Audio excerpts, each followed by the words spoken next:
Hello everyone, आज हम पढ़ेंगे क्लास 10 ज्योग्राफी का चैप्टर नंबर 2 जिसका नाम है forest and wild life resources. दोस्तों, हमारे इस प्लानेट अर्थ के ऊपर केवल हम ही लोग नहीं रहते, बल्कि हमारी तरह कई सारी लिविंग स्पीसीज भी देखने को मिलती हैं। जैसे कई सारे एनिमल्स देखने को मिलते हैं, कई सारे प्लांट्स देखने को मिलते हैं, कई सारी बर्ड्स देखने को मिलती हैं। यानी कि हमें हमारी अर्थ पर बायोडाइवर्सिटी देखने को मिलती है।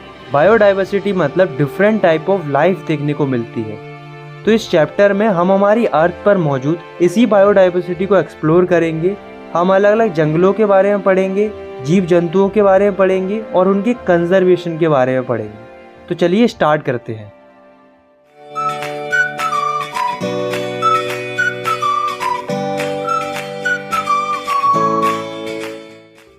तो इस चैप्टर में सबसे पहले हम पढ़ते हैं फ्लोरा एंड फौना के बारे में। फ्लोरा मतलब जितनी भी प्लांट्स स्पीसीज होती हैं अर्थ के ऊपर उसे हम कहते हैं फ्लोरा, और जितनी भी एनिमल स्पीसीज होती हैं अर्थ के ऊपर उसे हम कहते हैं फौना। अगर मैं सिंगल वर्ड में डिफाइन करूं तो फ्लोरा होता है प्लांट लाइफ और फौना होता है एनिमल लाइफ। अब हम देखते हैं इंडिया के कंटेस्ट में कि इंडिया में कितनी फ्लोरा एंड फौना है। Flora and fauna in India, तो हमारी India one of the richest country है पूरे वर्ल्ड में इन टर्म्स ऑफ बायोडाइवर्सिटी। मतलब हमारी इंडिया में हमें डिफरेंट टाइप्स ऑफ फ्लोरा भी देखने को मिलते हैं और डिफरेंट टाइप्स ऑफ फौना भी देखने को मिलते हैं। और दोस्तों, आपको जानकर हैरानी होगी कि ऐसा माना जाता है कि अभी भी आधे से ज्यादा यानी कि लगभग twice and thrice numbers of species discovery नहीं हुई हैं। उनकी डिस्कवरी होना भी बाकी है। तो आप सोच सकते हो कि हमारी इंडिया में कितनी ज्यादा फ्लोरा एंड फौना की स्पीसीज है। इसके अलावा हमारी डेली लाइफ भी काफी ज्यादा डिपेंडेंट है फ्लोरा एंड फौना के ऊपर। फ्लोरा एंड फौना की मदद से हमें खाना मिलता है, कपड़े मिलते हैं, रॉ मटेरियल्स मिलते हैं, मेडिसिन मिलती हैं। इसके अलावा हमारा एनवायरनमेंट बैलेंस रहता है। तो कहने का मतलब ये है कि हम काफी निर्भर है फ्लोरा एंड फौना के ऊपर। पर दोस्तों, चिंता की बात ये है कि इंसान इतना लापरवाह हो गया है कि वो अपने फायदे के लिए फॉरेस्ट एंड वाइल्ड लाइफ को डिस्ट्रॉय करने में लगा हुआ है, यानी कि इनसेंसिटिव हो गया है। अगर ऐसा ही चलता रहा तो कई सारे पेड़ों की और जानवरों की स्पीसीज विलुप्त हो जाएंगी। इसलिए जरूरत है उन्हें कंजर्व करने की, यानी कि उन्हें बचाने की, क्योंकि वाइल्ड लाइफ पॉपुलेशन और फॉरेस्ट्री कंटिन्यूसली डिक्लाइन कर रही है। नेक्स्ट टॉपिक है हमारा conservation of forest and wild life in India.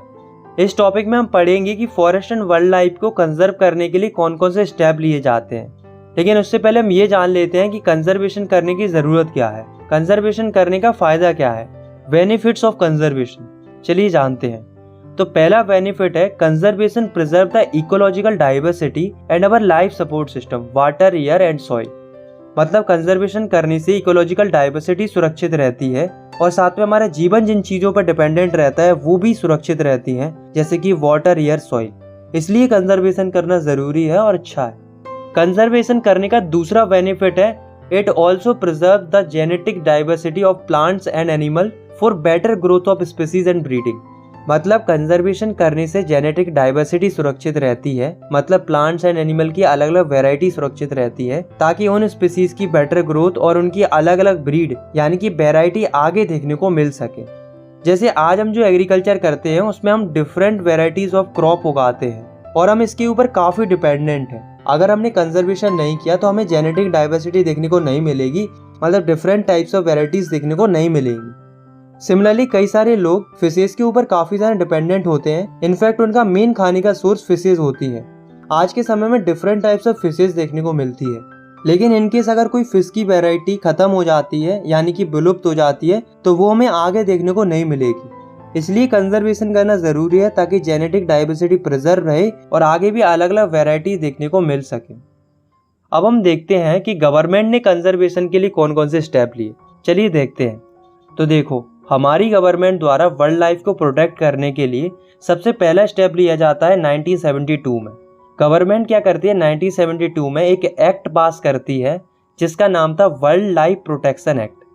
इस एक्ट के तहत गवर्नमेंट क्या करती है, कई सारे प्रोविजंस बनाती है वाइल्ड लाइफ के हैबिटेट को प्रोटेक्ट करने के लिए, और एक लिस्ट भी जारी करती है उन स्पीसीज की जिनकी लाइफ खतरे में है, मतलब जिन्हें प्रोटेक्ट करना जरूरी है।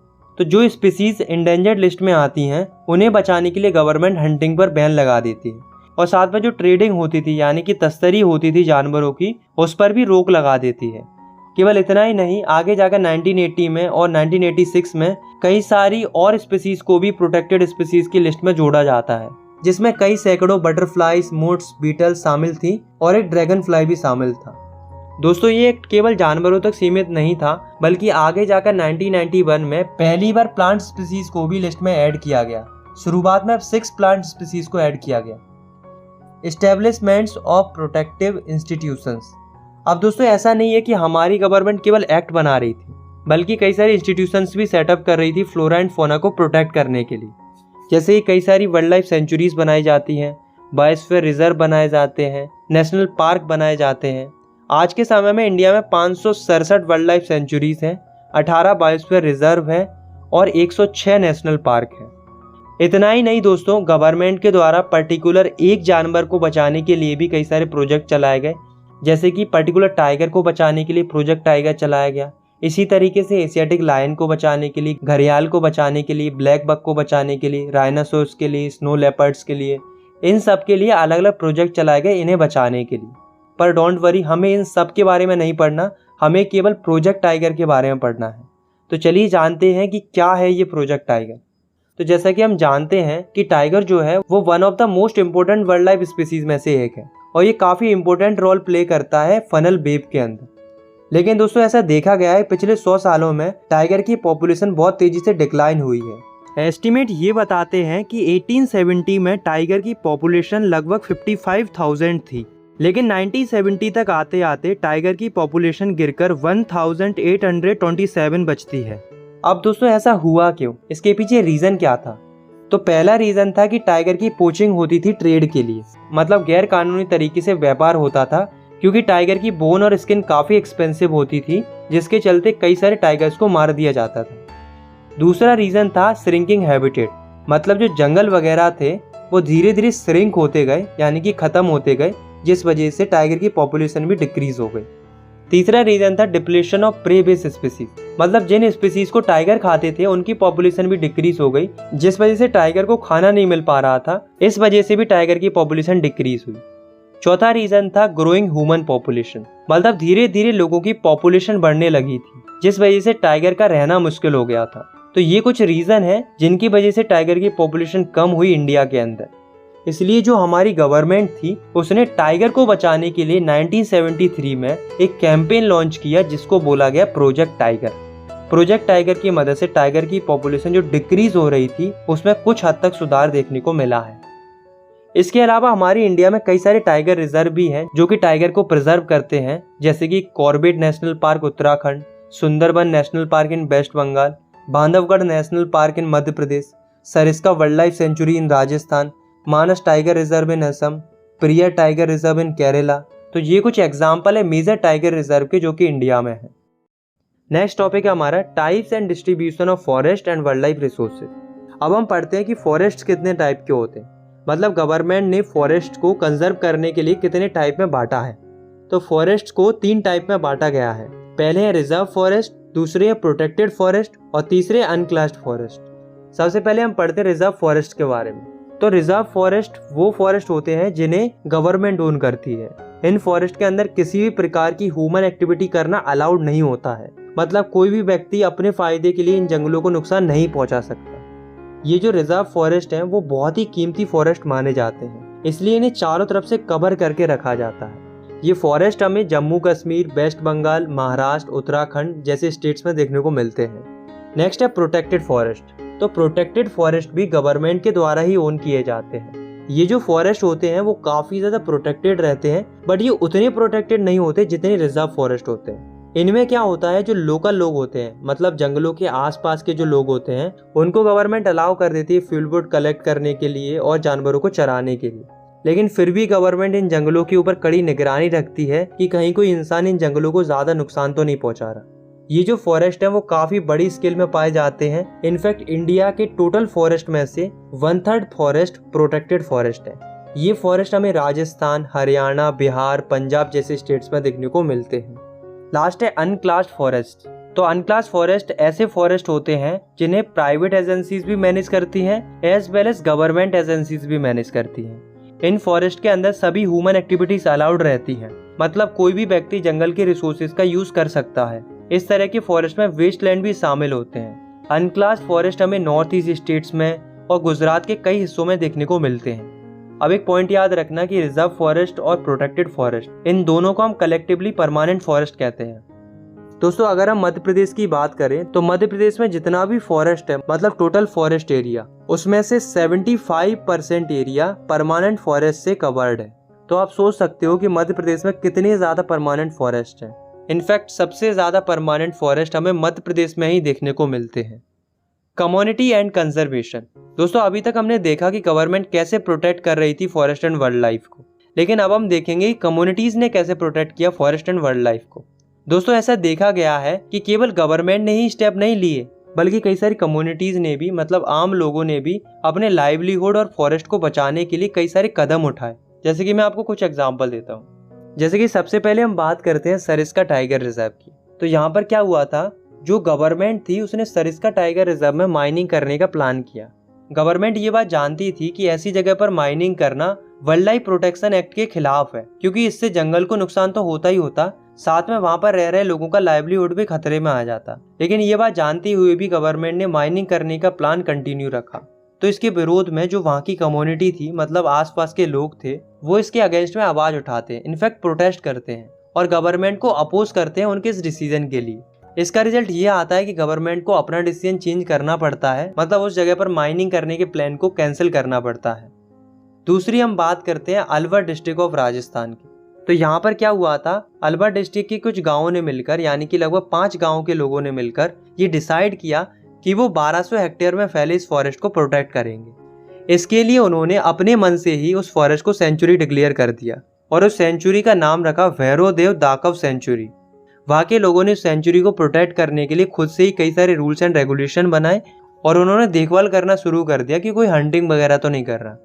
आज भी वहाँ के लोग अपनी दम पर उस सेंचुरी को प्रोटेक्ट करते हैं, क्योंकि उन्हें पता है कि नेचर है तो फ्यूचर है।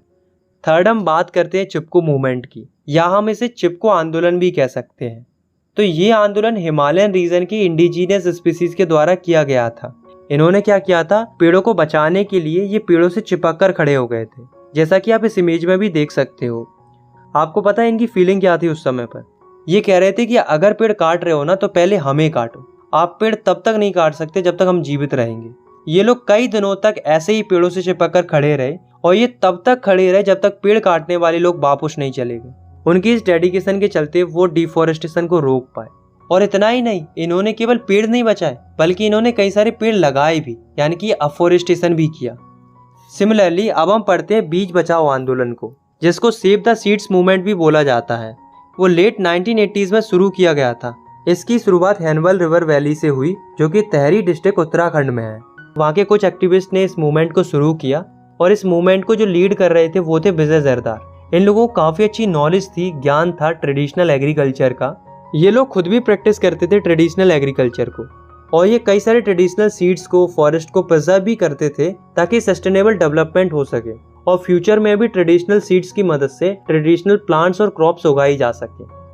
नेक्स्ट हम बात करते हैं जॉइंट फॉरेस्ट मैनेजमेंट की। तो जॉइंट फॉरेस्ट मैनेजमेंट एक प्रोग्राम था जो कि गवर्नमेंट ने शुरू किया था। इसके थ्रू गवर्नमेंट क्या करती थी, कम्युनिटीज को रिस्पॉन्सिबिलिटी देती थी फॉरेस्ट को संभालने की और उसकी देखभाल करने की। इसके बदले में गवर्नमेंट कहती थी कि तुम फॉरेस्ट की नॉर्मल चीजों का यूज कर सकते हो अपने लाइवलीहुड को बेहतर करने के लिए। इससे क्या होगा, गवर्नमेंट का काम भी हो जाएगा, कम्युनिटीज का लाइवलीहुड भी बेहतर हो जाएगा और फॉरेस्ट भी प्रोटेक्ट हो जाएंगे। तो इस प्रोग्राम की सबसे पहले शुरुआत की जाती है 1988 से, जब उड़ीसा की गवर्नमेंट फर्स्ट रेजोल्यूशन पास करती है जॉइंट फॉरेस्ट मैनेजमेंट के लिए। अब हम पढ़ते हैं सेक्रेड ग्रुप्स के बारे में। ये हमारे चैप्टर का लास्ट टॉपिक है। सेक्रेड ग्रुप्स का मतलब होता है पवित्र उपवन या पेड़ पौधे, मतलब ऐसे पेड़ पौधे जिन्हें हमसे प्रोटेक्ट करने के लिए नहीं बोला गया है, लेकिन फिर भी हम उन्हें अपने मन से ही प्रोटेक्ट करते हैं क्योंकि हम उन्हें देवी देवताओं के रूप से पूजते हैं। ऐसे पेड़ पौधों को सेक्रेड ग्रुप्स बोला जाता है। हमारे देश में पुराने समय से ही पेड़ पौधों की पूजा होती है और आज भी कई सारी कम्युनिटीज ऐसी हैं जो कि अलग अलग पेड़ पौधों की पूजा करती है। जैसे कि छोटा नागपुर रीजन की जो कम्युनिटीज है, मुंडा एंड सेंथल कम्युनिटी, ये पूजा करते हैं महुआ एंड कदम्बा पेड़ की। उनका मानना ये है कि इन पेड़ों में उनके भगवान का निवास है, इसलिए ये इनकी पूजा भी करते हैं और उनकी सुरक्षा भी करते हैं। सिमिलरली उड़ीसा और बिहार की जो ट्राइबल पॉपुलेशन है वो शादियों के दौरान इमली और आम के पेड़ों का यूज करते हैं और उनका प्रोटेक्शन भी किया जाता है क्योंकि वो शुभ माने जाते हैं। और हम लोग भी पीपल के पेड़ की और बरगद के पेड़ की पूजा करते हैं क्योंकि ये पेड़ भी सैक्रेड माने जाते हैं। केवल इतना ही नहीं, हमारा कल्चर तो ऐसा है कि हम तो झरनों को, पर्वतों को, जानवरों को भी सैक्रेड मानते हैं, यानी कि पवित्र मानते हैं और उनकी भी पूजा करते हैं। हम देखते हैं ना, जो मंदिर होते हैं उनके आसपास हमें कई सारे जानवर देखने को मिलते हैं, जैसे कि मकाओ, लंगूर। तो हम उन्हें उस टाइम पर बिल्कुल हर्ट नहीं करते, क्योंकि तब हम उन्हें मंदिर का ही हिस्सा समझते हैं। इसी तरीके से इंडिया के राजस्थान में एक कम्युनिटी है जो कि है बिश्नोई कम्युनिटी। वो भी ब्लैक बक को, नील गाय को, पिकॉक को सैक्रेड मानते हैं, मतलब उनकी पूजा करते हैं, देखभाल करते हैं, सुरक्षा करते हैं। बेसिकली उन्हें अपनी कम्युनिटी का हिस्सा मानते हैं और कोई भी व्यक्ति उन्हें हार्म नहीं पहुंचा सकता। तो कम्युनिटीज का बहुत ज़्यादा कंट्रीब्यूशन है नेचर और उनकी रिसोर्सेज को प्रोटेक्ट करने में, लेकिन कुछ ही कम्युनिटीज प्रयास कर रही हैं, जैसा कि हमने इस चैप्टर में पढ़ा। पर एक बात हमें याद रखनी चाहिए कि नेचर हम सबका है, इसलिए हम सबकी रिस्पॉन्सिबिलिटी बनती है नेचर को प्रोटेक्ट करने की। इसी से रिलेटेड 487 BC में गौतम बुद्ध ने कहा था कि जो पेड़ होता है वो एक ऐसा जीव होता है जो दयालुता और परोपकार से भरा हुआ होता है। ये अपने भरण पोषण के लिए कभी कुछ नहीं मांगता, बदले में ये हमें वो सब कुछ दे देता है जो उसने अपने जीवन भर में कमाया होता है। फल, फूल, पत्ती, लकड़ी, हवा, जो कुछ भी है सब कुछ दे देता है। इवन ये इतना दयालु होता है कि ये उसे भी छाया देता है जो उसे काटने आया होता है। मेरा आपसे केवल यही कहना है कि अगर आप पेड़ लगा नहीं सकते तो कम से कम उन्हें काटो मत। अगर आप जानवरों की सुरक्षा नहीं कर सकते तो कम से कम उन्हें मारो मत। हमारा नेचर, हमारी प्रकृति भगवान का दिया हुआ एक ऐसा तोहफा है जिसे अगर हमने अच्छी नीयत के साथ सही ढंग से इस्तेमाल किया तो ये कभी खत्म नहीं होगा। आई होप आपको ये वीडियो पसंद आई होगी। अगर आपको ये वीडियो पसंद आई तो आप इस वीडियो को लाइक कर सकते हो, चैनल को सब्सक्राइब कर सकते हो ऐसे ही क्लास 10 की वीडियोस आगे देखने के लिए। बाकी मिलते हैं नेक्स्ट वीडियो में, तब तक के लिए टेक केयर, बाय बाय।